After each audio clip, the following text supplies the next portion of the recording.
Bismillahirrahmanirrahim. Elhamdülillahi Rabbil alemin. Ve sallallahu ve sellem ve barik ala seyyidina. Hamd alemlerin Rabbi olan Allah'a, salat ve selam muttakilerin önderi Hz. Muhammed Mustafa'ya olsun. Onun âline, ashabına ve ona tabi olan kıyamete kadar tüm Müslümanların üzerine olsun. Allah'ın rahmeti ve bereketi, selamı üzerinize olsun. Bütün alimleri, seyyidaları selamlıyorum. Seyyidalığım, hocalarım, ben aslında bu konuyla ilgili geniş bir araştırma yapmış ve yazmıştım.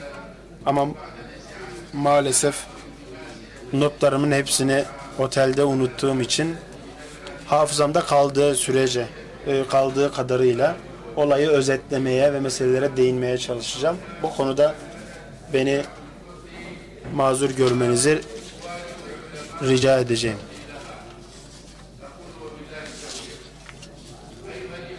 Kardeşlerim, şüphesiz Kürt halkı diğer ümmetin diğer parçalarıyla omuz omuza vererek bu İslam medeniyetine büyük katkılarda bulunmuştur.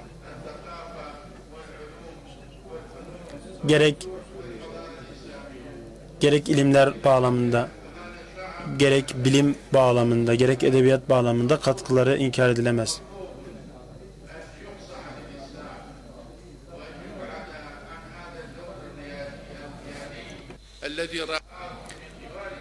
Tabii ki tarih boyunca önderlik yapmış bu milletin liderliğini engelleme, onu oradan indirme çabaları, girişimleri her daim var olacaktır.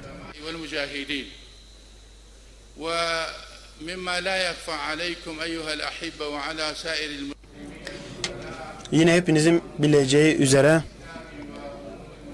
Müslümanların derdini kendine dert edinmiş kişiler olarak hepinizin bileceği üzere İslam düşmanları Kur'an'ın da bahsettiği üzere aleyhimizde desiseler kurmak konusunda yorulmaz, çekinmez.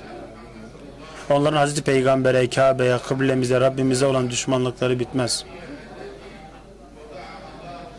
Allah-u Teala'nın bu ümmete fazlıyla, keremiyle nasip ettiği bu coğrafyalarda her daim desiseleri, planları, entrikaları var olacaktır.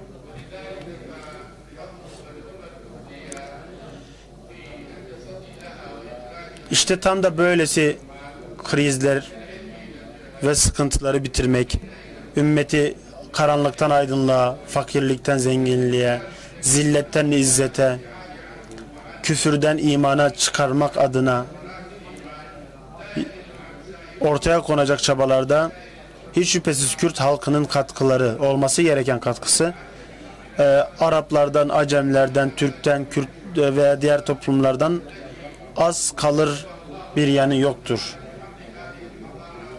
Tüm bu milletler Allah-u Teala'nın izniyle bu medeniyet sancağını taşımışlardır. Bildiğiniz üzere Kürt halkı genelde diğer milletlere göre daha azınlık bir halk olduğundan dolayı veya kendisine ait belli bir coğrafi yere sahip olmadığından dolayı, Birinci Dünya Savaşı sonrası yapılan taksimatta kendisine toprak verilmemesinden dolayı şu an resmi anlamda tanınır bir toprak bütünlüğü, varlığı maalesef bulunmamaktadır.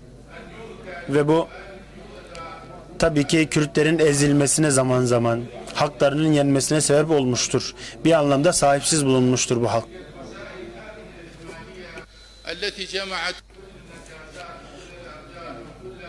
Bu anlamda özellikle sekülerizmde, öncülüğünde, işte bazen liberal, bazen sosyal demokrat, bazen kapitalizmi benimsemiş ülkeler tarafından Kürtler zaman zaman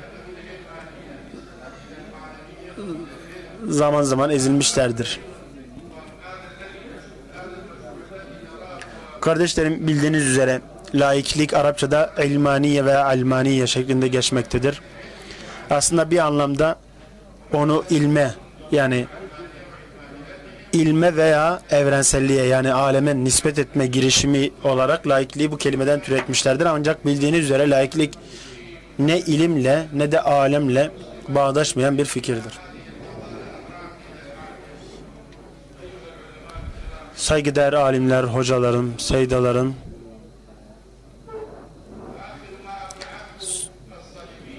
Haçlıların, soyun veya Siyonizmin ve çağdaş Kisralığın var ettiği en zararlı şeylerden bir tanesi bildiğiniz üzere ilmanilik, yani laikliktir. Çünkü laiklik temelinde aslında dinle devleti birbirinden ayırmak değil, dini hayatın bütün alanlarından, bütün boyutlarından tecrit etmek, uzak tutmak, onu hayatta dokunabilir bir mesele olmaktan çıkarmaktır.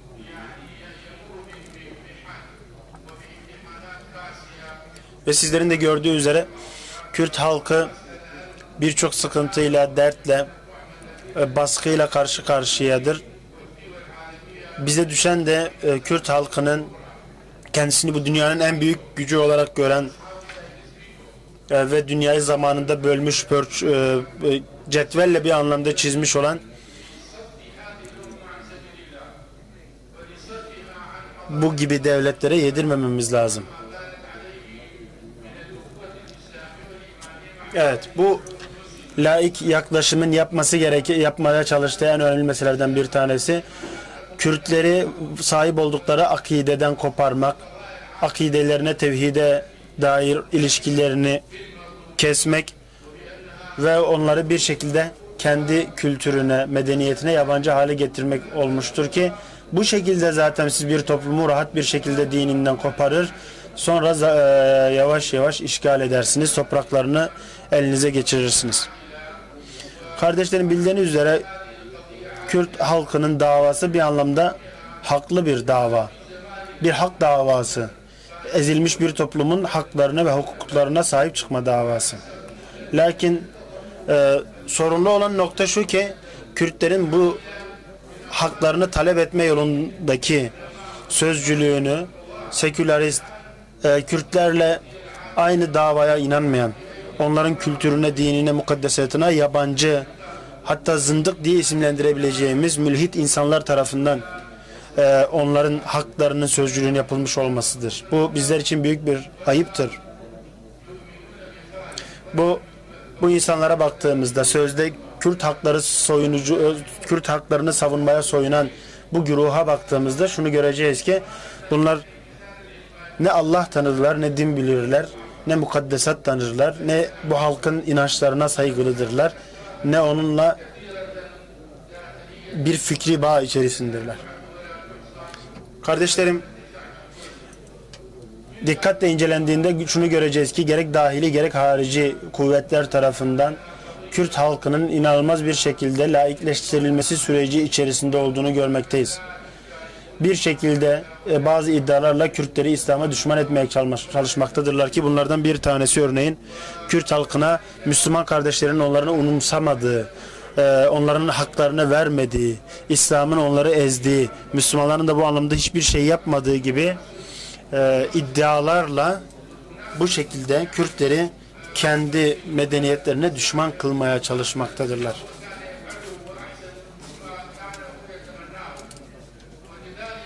Bu sebeple maalesef laiklik bütün çeşitleri, bütün envai çeşidiyle Kürt toplumu içerisinde kolay bir şekilde yayılmaya başlamaktadır.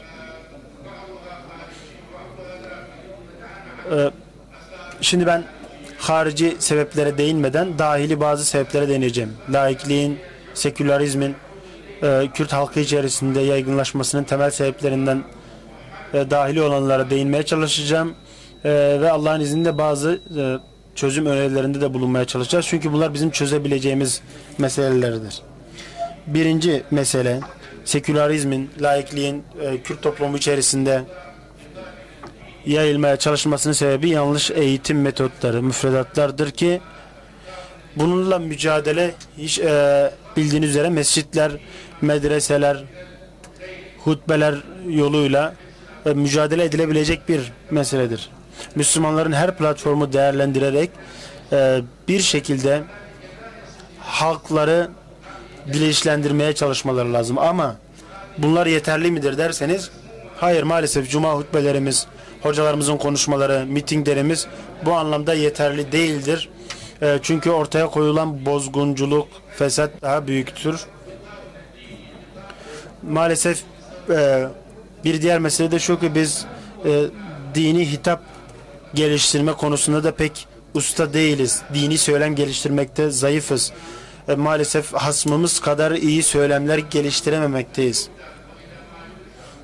Mesela biz şu an yayınlanan kitaplara, eserlere vesaireye baktığımızda Müslümanların hazırladıkları maalesef karşı tarafın hazırlıklarının karşısında zayıf kalmaktadır. Evet, şu an notlarımın geldiği bilgisini sizlerle paylaşmak istiyorum. ما أدري يا الله خلي زين من تلك الأسباب مثلا عجز. Başka bir diğer sebep de biz maalesef gençlerin fikri, manevi yönünü doyuramıyoruz. İslam ümmeti Batı'nın yaptığı çalışmaları maalesef savuşturamamaktadır. Bunun bir örneği de Arap Baharı'nda görüldüğü üzere İslam devletlerinin üzerinde yapılan planların gerçekleşmesi. Yine bir diğer mesele, hızlıca özetleyecek olursak, bazı yanlış dini yorumların, müteşeddit dini grupların İslam'a mal edilmesi ve bunların Kürtlere düşmanmış gibi gösterilmesi üzerinden İslam'ın yaralanması. Yine eğitim anlamında hocaların öğrencilerini yetiştirirken dini kavramları kullanmaması. Yine bir diğer mesele, insanların güzel bir dini yaşamı örnek olarak ortaya koyabilecek alimlerin azlığı. Yine bir diğer mesele, Kürt toplumunda yaygınlaşmış olan ekonomik sıkıntılar. Bunların hepsi aslında bir şekilde Kürt toplumunun dininden koparılması adına kullanılan enstrümanlar. Alimlerin Kürt halkının laikleştirilmesi, seküleştirilmesine karşı yapabileceği şeylerden bir tanesi, ilk başta bildiğiniz üzere sahih akidenin gençlerde var edilmesidir. Gençlere sağlam bir akide verilmesidir. Ve bu akidevi inancı meselelerinin, ilkelerinin kesinlikle akli yollarla yapılması lazım ve bu yapılırken teknolojiden istifade edilmeli, her platform kullanılmalıdır. Yine yanlış kitaplar, batıl ideolojilerle dolu kitapların bir şekilde gençlerden uzak tutulması, gençlerin buna ulaşılmasına izin verilmemelidir. Bir diğer madde, Kur'an ve sünnetin iyi bir şekilde yorumlanarak, dikkate alınarak onları merkeze alan bir din söylemi geliştirmektir. Yine İslam'ın gerek siyasi, iktisadi, fıkhi yaklaşımların hepsinin insanlara iyi bir şekilde anlaşılması ve ulaştırılması, bu anlamda derdimizi anlatabilmek. Yine gayrimüslim topraklarda yaşayan, yani batıda yaşayan Müslümanlara da sahip çıkmak bu anlamda önemli bir meseledir. Çünkü orada direkt onlar batılıların eğitim metotlarıyla karşı karşıya çıkmaktadır. Bir diğer mesele, belki zaman zaman dini münazaraların da kullanılabileceğidir. Lakin bunlar yapılacağı sırada özellikle gizli olması, televizyon önünde olmamasına dikkat edilmelidir. Yine bir diğer mesele, yüksek lisans, yüksek öğretim öğrencilerinin teşvik edilmesi, dini alanlarda ve diğer İslami alanlarda eğitim anlamında burslara kavuşturularak eğitimlerinin desteklenmesi. Derneklerin kurulması, eğitim merkezlerinin var edilmesi ve bu merkezlerden gerek sohbetler, gerek dini kitaplar olarak neşriyatın var edilmesi ve kaliteli fikri kitapların bir şekilde insanlara ulaştırılması. İnsanların çokça bulunduğu kahve, kafe gibi yerlerde gençlerle buluşulması. Bir diğer mesele, laikliğin ve sekülerizmin Kürt toplumu için ne kadar zararlı olduğunun medya kullanılarak bir şekilde halka ulaştırılması ve anlatılması. Gençlerle ilişkilerin güçlendirilmesi ve gençlerin özellikle İslami ilimleri öğrenmeye özel bir şekilde teşvik edilmesi.